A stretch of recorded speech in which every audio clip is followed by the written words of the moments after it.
Você está no Relatos do Carlitos e trago para você um relato diabólico que é herança de família. Vamos ao que interessa. Minha tataravó já estava com 8 meses de gravidez quando um dos filhos mais novos adoeceu. No começo parecia ser apenas uma gripe comum, então não deram muita importância. No entanto, essa gripe se transformou em pneumonia com o tempo. Eles não tinham dinheiro suficiente para levá-lo a algum hospital. Meu tataravô fez tudo o que pôde com plantas medicinais para baixar a temperatura e aliviar a falta de ar que ele sofria. Mas as plantas eram as únicas coisas que ele podia pagar. Aquele menino acabou perdendo a vida, e a despedida foi muito difícil. O velório deixou meu tataravô sem dinheiro e ainda mais endividado com seu patrão. Algumas semanas depois, descobriram que outros 2 filhos também haviam se contagiado e tinham os mesmos sintomas. Meus tataravós já sabiam o que ia acontecer. Não tinham mais dinheiro, ninguém queria emprestar e as plantas não funcionavam. Eles isolaram as 2 crianças doentes em um quartinho separado, enquanto os outros 6 filhos dormiam no chão em outro quarto. Uma noite, enquanto todos dormiam, meu tataravô ouviu o filho mais novo com dificuldade para respirar.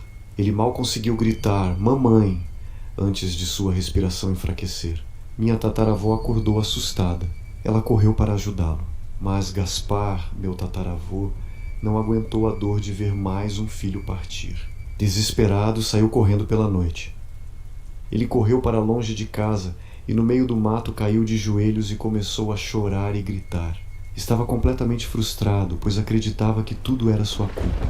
Meu tataravô estava prestes a rezar quando alguém o interrompeu por trás. "Acalme-se, Gaspar! Por que tanto grito?" perguntou uma voz atrás dele. Quando ele se virou, viu apenas escuridão, árvores e vegetação rasteira.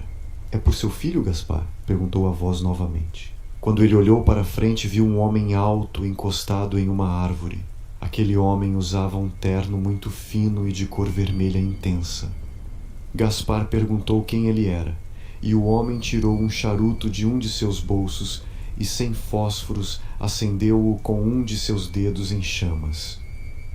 "Você sabe perfeitamente quem sou, Gaspar", respondeu o homem. O homem sabia a situação de Gaspar. Então disse algo que ele nem sabia.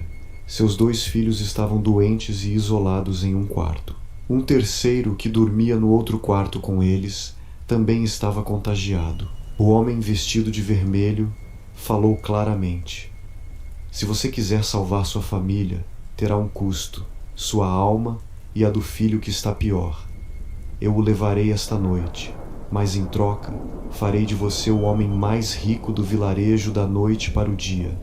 Se não aceitar, dentro de um mês, enterrará seus 3 filhos." Gaspar viu tudo claramente e aceitou, apertando a mão do homem. Assim que tocou a palma da mão dele, sentiu como se estivesse apertando um cubo de gelo. O homem sorriu e disse a Gaspar para voltar ao amanhecer. Um saco de ouro estaria no mesmo lugar. Eram 6 sacos no total. O homem também disse que Gaspar deveria voltar para casa.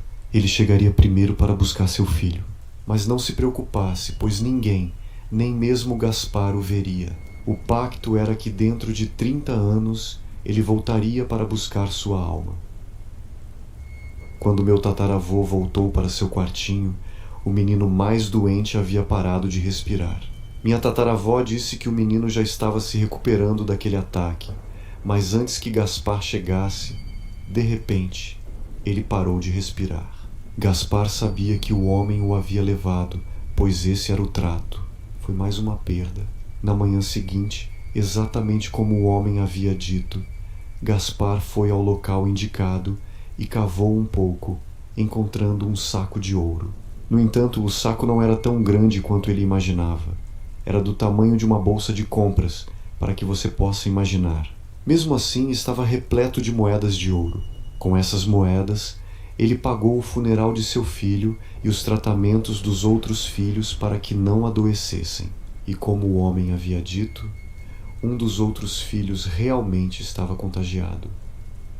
Sua esposa ficou confusa e o questionou por 3 dias sobre de onde havia vindo o dinheiro, mas ele se recusou a dizer. Com o passar da semana, ele parou de trabalhar para outra pessoa. A primeira coisa que fez foi comprar comida deliciosa para toda a família e depois roupas novas para cada um. Quando todos estavam bem vestidos, ele construiu uma casa decente, uma casa de 3 andares, a mais luxuosa de todo o vilarejo. A segunda coisa foi comprar hectares de terra e gado para trabalhar. Ele contratou muitos funcionários, tudo isso em menos de 7 meses. Para transporte, comprou um cavalo, um puro sangue preto lindíssimo.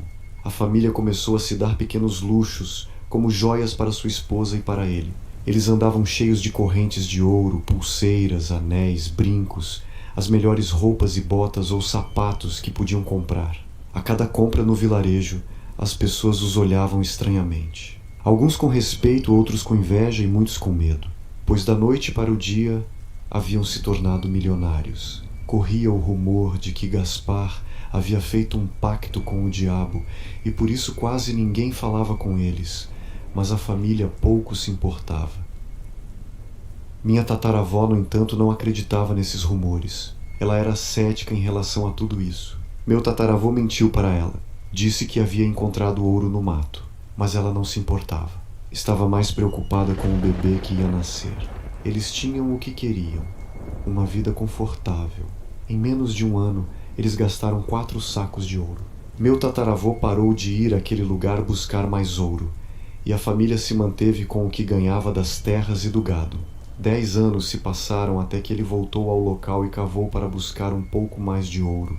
Ele comprou mais coisas aqui e ali, mais joias para todos. Foram mais 2 anos de luxo. Quando o 5º saco de ouro acabou, meu tataravô começou a ter pesadelos com demônios e o inferno.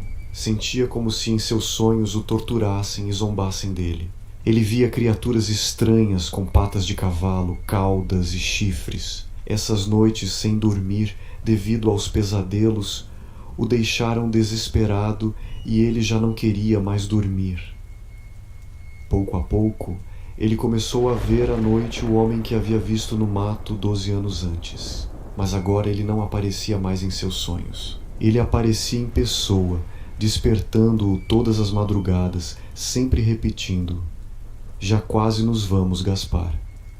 Isso não fazia parte do acordo inicial. Devido a essas aparições e sonhos macabros, ele finalmente contou toda a verdade à minha tataravó. Omitiu apenas o que havia acontecido com seu filho, claro. Minha tataravó ficou furiosa e o repreendeu, mas depois começou a se questionar como tudo aquilo era possível se não existia o diabo. Gaspar contou-lhe tudo sobre aquela madrugada e também sobre onde cavar para buscar o dinheiro. Ele disse que ainda restavam mais de 15 anos de vida e um saco de ouro. No entanto, naquela semana, quando foi buscar o último saco, Gaspar não retornou.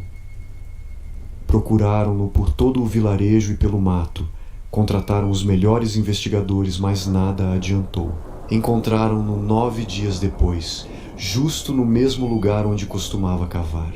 Estava desmaiado, fraco e magro, como se tivesse se perdido por anos. Ele envelhecera subitamente. Seu cabelo estava grisalho e seu corpo cheio de rugas. Parecia que haviam passado 20 anos sobre ele. Levaram-no aos melhores hospitais, mas nenhum médico sabia o que ele tinha. Pouco a pouco, seu estado se agravou e ele começou a falar sobre um homem com pernas de cabra que estava vindo buscá-lo. Ele repetia incessantemente que logo seria levado. Os médicos não puderam fazer nada. Antes de dar seu último suspiro, em 12 de dezembro, Gaspar olhou com terror para um lugar onde não havia ninguém e gritou para que não o levassem.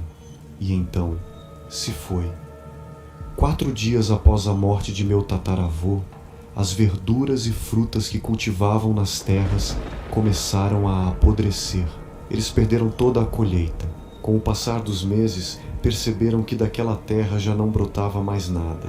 Por mais que plantassem e estudassem o terreno, nada florescia. Os 2 filhos que sobreviveram à infância morreram 9 meses depois. Com o tempo, foram vendendo suas casas, pois nenhum dos filhos trabalhava e continuavam com um estilo de vida caro. Quando ficaram limitados, minha tataravó contou essa história aos filhos. 2 deles, uma noite, Foram investigar no lugar no mato, mas também não voltaram. Contrataram investigadores privados. Informaram as autoridades e revistaram o mato e o vilarejo. Mas nada encontraram. Desapareceram por 8 dias e no 9º encontraram-nos no mesmo ponto no mato, assim como aconteceu com o pai, envelhecidos. Eles também foram levados, pois aquele dinheiro não era deles. Minha tataravó teve que enterrar 4 filhos e seu marido em menos de 15 anos. Restaram 3 filhos e minha bisavó. Administrando bem o que restava, o dinheiro foi suficiente para dar uma educação à minha avó, que se tornou enfermeira. Ela conseguiu sustentar minha mãe sem precisar daquele dinheiro amaldiçoado, mas sempre soube da história. Minha mãe também é enfermeira e nem de longe teve contato com aquela riqueza. Tudo se foi porque não pertencia a eles. Eu também estudo enfermagem.